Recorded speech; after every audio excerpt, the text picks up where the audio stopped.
Hello everyone, welcome to 4 hours study.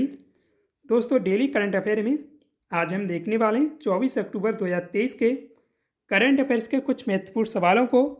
अगर आप किसी भी एग्जाम की तैयारी करते हैं तो ये वीडियो आपके लिए महत्वपूर्ण है, इसलिए वीडियो को आप पूरा देखना। तो चलिए शुरू करते हैं कल के रिवीजन क्वेश्चन से। तो कल हमने देखा था देश की पहली rapid x train Uttar Pradesh के गाजियाबाद से लॉन्च की गई है।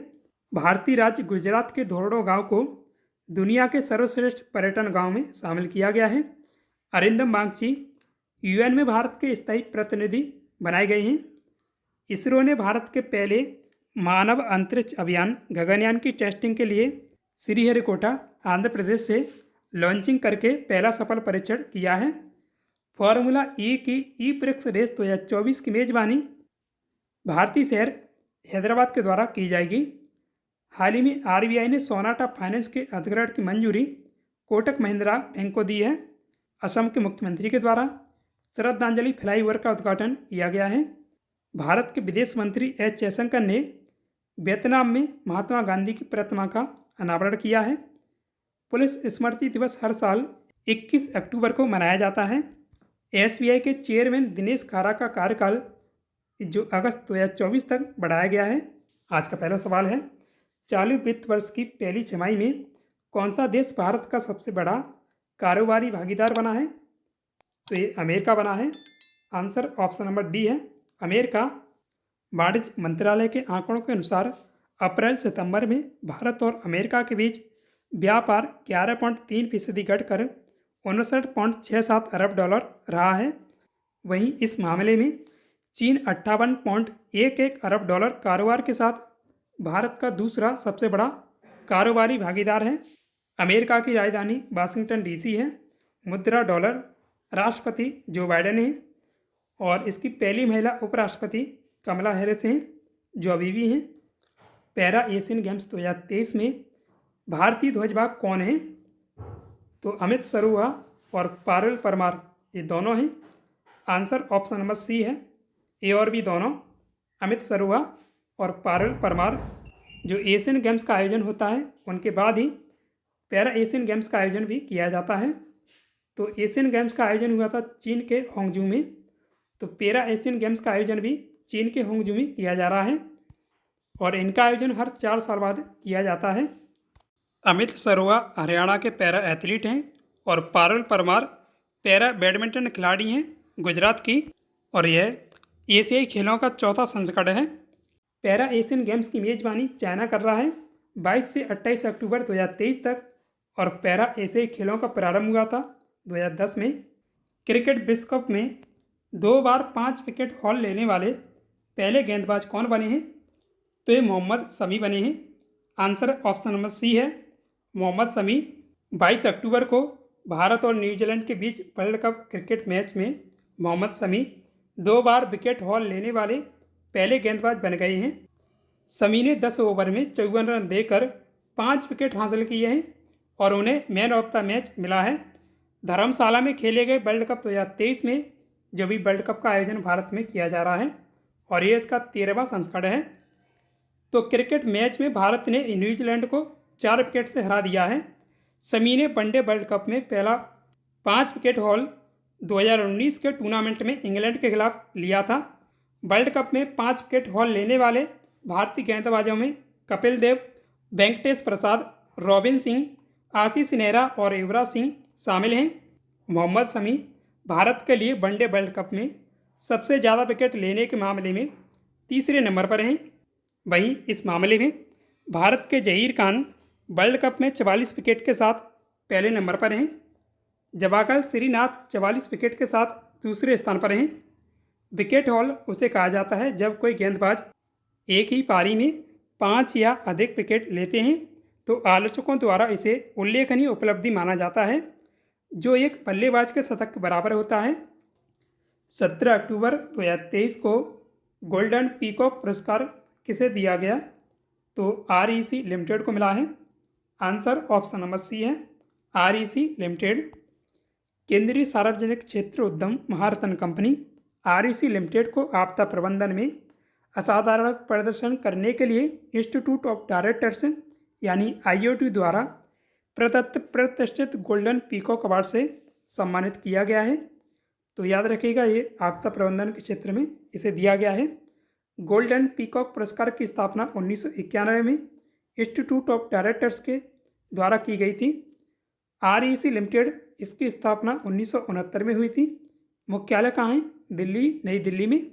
अध्यक्ष और प्रबंध निदेशक या CMD विवेक कुमार देवगन हैं। REC को पहले ग्रामीण विद्युत निगम लिमिटेड के नाम से जाना जाता था। REC विद्युत मंत्रालय के तहत एक महारत्न कंपनी है। अब देखते हैं आगे। हाल ही में UNWTO में किस भारतीय राज्य के मंडला गांव को शामिल किया गया है? तो ये मध्य प्रदेश का मंडला गांव है। तो इसका आंसर होगा option number B, Madhya Pradesh.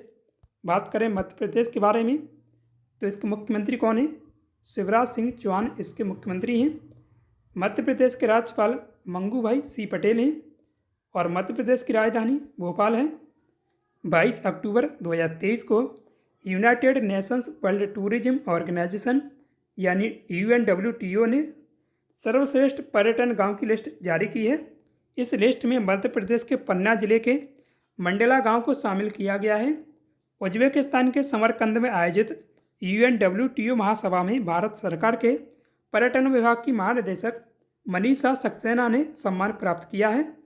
इस लिस्ट में कल्चरल डाइवर्सिटी, लोकल वैल्यू और कुलिनरी ट्रेडिशन को संरक्षित करने में अग्रणी गांव को चुना गया है।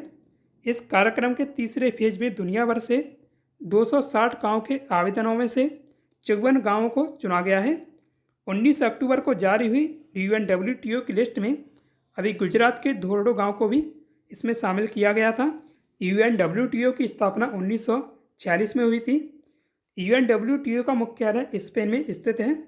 UNWTO यूनाइटेड नेशंस यानी UN की संस्था है जिसमें 156 देश शामिल हैं। भारत 1975 में UNWTO का सदस्य बना था और भारत के केंद्रीय पर्यटन मंत्री जी किशन रेड्डी हैं। हाल ही में गाइडेड मिसाइल डिस्ट्रॉयर वाला तीसरा स्टील युद्धपोत इम्फाल किस सेना में शामिल हुआ है? तो इसका राइट आंसर होगा ऑप्शन नंबर बी, भारतीय नौसेना में शामिल किया गया है। 20 अक्टूबर 2023 को मुंबई में भारतीय नौसेना को एक और स्वदेशी जहाज मिल गया है। गाइडेड मिसाइल डिस्ट्रॉयर वाला तीसरा स्टील युद्धपोत इम्फाल नेवी को सौंपा गया है।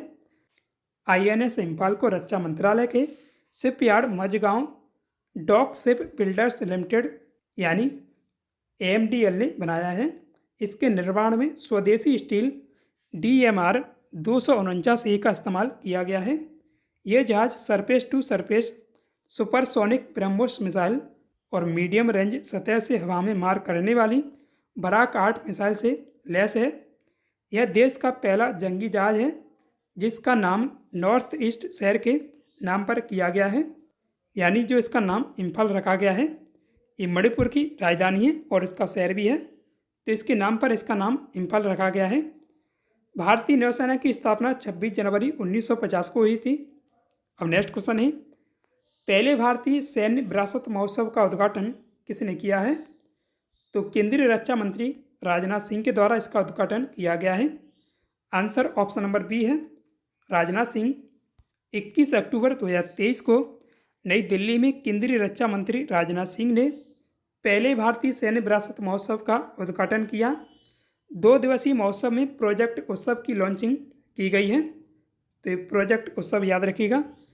प्रोजेक्ट उत्सव की लॉन्चिंग के दौरान वायुसेना प्रमुख air chief marshal BR Chaudhari, भारतीय थल सेना प्रमुख जनरल मनोज पांडे, नौसेना उप प्रमुख YS एडमिरल SJ सिंह भी मौजूद थे।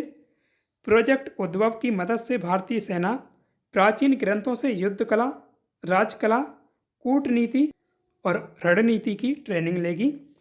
प्रोजेक्ट उद्भव के लिए परंपरागत नामक एक किताब लॉन्च की गई है जिसमें 75 प्राचीन सूक्तियाँ शामिल हैं। भारतीय सेना और United service institute of India यानी USI के संयुक्त सहयोग से प्रोजेक्ट उद्भव की शुरुआत की गई है। USI नई दिल्ली में स्थित एक थिंक टैंक है जो राष्ट्रीय सुरक्षा एवं रक्षा सेवा के लिए काम करता है। यूएसआई की स्थापना 1870 में कर्नल चार्ल्स मैकग्रेगर के द्वारा की गई थी। नेक्स्ट, पराग देसाई किस कंपनी के मालिक थे जिनका अभी हाल ही में निधन हो गया? तो पराग देसाई बाघ बकरी चाय कंपनी के मालिक थे। आंसर है ऑप्शन नंबर बी। 22 अक्टूबर को बाघ बकरी चाय कंपनी के एग्जीक्यूटिव डायरेक्टर पराग देसाई का निधन हो गया। बाघ बकरी एक चाय कंपनी है। इसकी स्थापना 1919 में नारायण देसाई के द्वारा की गई थी। बाघ बकरी का हेडक्वार्टर या मुख्यालय गुजरात के अहमदाबाद में स्थित है। देश के पहले अग्निवीर शहीद गावते अच्चल लक्ष्मण किस राज्य से थे? तो गावते अच्चल लक्ष्मण महाराष्ट्र राज्य से थे। इसका आंसर है ऑप्शन नंबर ए, महाराष्ट्र। 22 अक्टूबर 2023 को इंडियन आर्मी ने ट्वीट करके बताया कि लद्दाख के सियाचिन में अग्निवीर गावते अच्चल लक्ष्मण शहीद हो गए हैं। लक्ष्मण का स्वास्थ्य खराब होने पर सही वक्त पर इलाज नहीं मिला।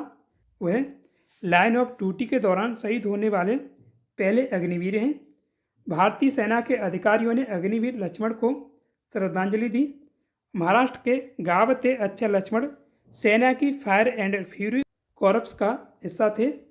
शहीद लक्ष्मण के परिजनों को 1,13,00,000 रुपये की सहायता राशि देने की बात कही गई है।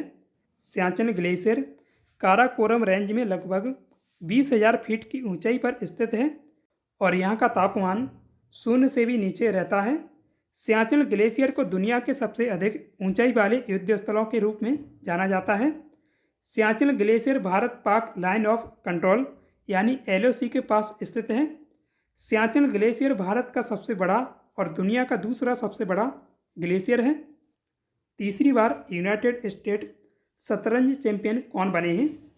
तो ये अमेरिका के फबियानो करुआना बने हैं। आंसर ऑप्शन नंबर बी है, फबियानो करुआना। संयुक्त राज्य शतरंज महासंघ के द्वारा इस चैंपियनशिप की शुरुआत 1845 में की गई थी। यह सबसे पुराना राष्ट्रीय शतरंज टूर्नामेंट है। तो आज की वीडियो में बस इतना ही।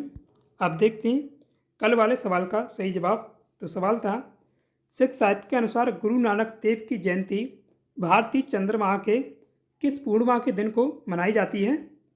तो इसका आंसर होगा option number B, Kartik Purnima. Guru Nanak जयंती जिसे गुरु पर्व के नाम से भी जाना जाता है, यह पहले सिख गुरु नानक देव की जयंती के उपलक्ष्य में मनाया जाता है। यह त्यौहार कार्तिक पूर्णिमा के दिन मनाया जाता है। कार्तिक पूर्णिमा हिंदू कैलेंडर के अनुसार कार्तिक महीने में 15वां चंद्र दिवस है। आमतौर पर यह माह ग्रेगोरियन कैलेंडर के अनुसार अक्टूबर या नवंबर के महीने में आता है। तो याद रखिएगा, ये नवंबर या अक्टूबर महीने में आता है। गुरु नानक देव का जन्म 15 अप्रैल 1469 को लाहौर के पास तलवंडी, जो वर्तमान में पाकिस्तान में है, वहाँ हुआ था। गुरु नानक देव ने 15वीं शताब्दी में सिख धर्म की स्थापना की थी। तो सिख धर्म की स्थापना कब हुई थी? 15वीं शताब्दी में। उन्होंने गुरु ग्रंथ साहिब लिखना शुरू किया और 974 भजन लिखे हैं उसमें। उनके द्वारा लंगर नामक निःशुल्क भोजनालय स्थापित किए गए। वर्ष 1539 में गुरु नानक देव की मृत्यु करतारपुर पाकिस्तान में हुई थी। गुरु नानक देव मुगल बादशाह बाबर और हुमायूं के समकालीन थे। अब आपका आज का टेस्ट क्वेश्चन है, अमेजन नदी दक्षिण अमेरिका महाद्वीप के किस देश से निकलती है? तो इसका सही जवाब आप कमेंट में ज़रूर दीजिएगा। सो दोस्तों, उम्मीद करता हूँ आपको वीडियो पसंद आया होगा। वीडियो को लाइक करें। साथ ही डेली करंट अफेयर्स के वीडियो पाने के लिए अपने 4 आवर्स स्टडी चैनल को सब्सक्राइब भी कीजिएगा। Thanks for watching this video. जय हिंद, जय भारत।